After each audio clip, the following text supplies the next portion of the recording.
Hello everyone, welcome to my channel Mrs Pal official.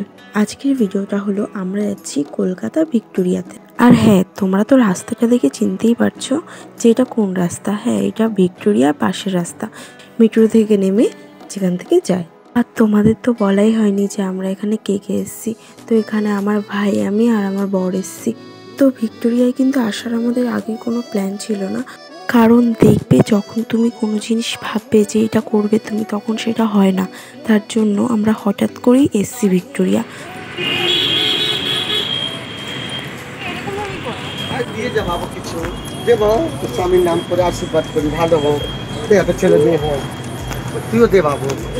আমি ওই যে তোর ভালো বউ হোক। আমার দিদি ওইটা দিদি 50 টাকা দিদি তো মাছি আছে না, ডাল ভাত এত সন্তান হোক, এটা আশীর্বাদ করে একদিন দিতে হয়। আমি থেকে বড় নয়, আমার সুন্দরী আছি, দুটো মাছি আছে। আও জামা তো পড়তে বলো।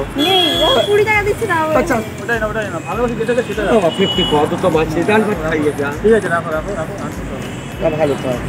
তো তোমরা কি মাসিদের কথা শুনে কিছু বুঝলে? তাই বলো, 20 টাকাও তো টাকা, আমি কোথা থেকে পাবো টাকা? আমি কি ইনকাম করি? সেখানে তাও 20 টাকা আমি দিয়েছি, তো নিচ্ছিল না। তারপর যেই ক্যামেরা দেখেছে হাতে, তখন হচ্ছে আর কিছু না বলে টাকা নিয়ে নিয়েছিল। কিন্তু হ্যাঁ, কোনো খারাপ ব্যবহার আমাদের সাথে করেনি। তো ছাড়ো ওসব কথা, আমরা চলে এসেছি ভিক্টোরিয়া। আর হ্যাঁ, আমার বর গেছে টিকিট কাটতে। আর হচ্ছে সোমবারে ভিক্টোরিয়া বন্ধ থাকে, এটা তো টিকিট কাউন্টারে বলা উচিত ছিল। যখন কেউ টিকিট কাটতে যায় তখন তো বলা উচিত যে ভিক্টোরিয়ার ভেতরে সোমবার খোলা হয় না, এটা তো বলা উচিত।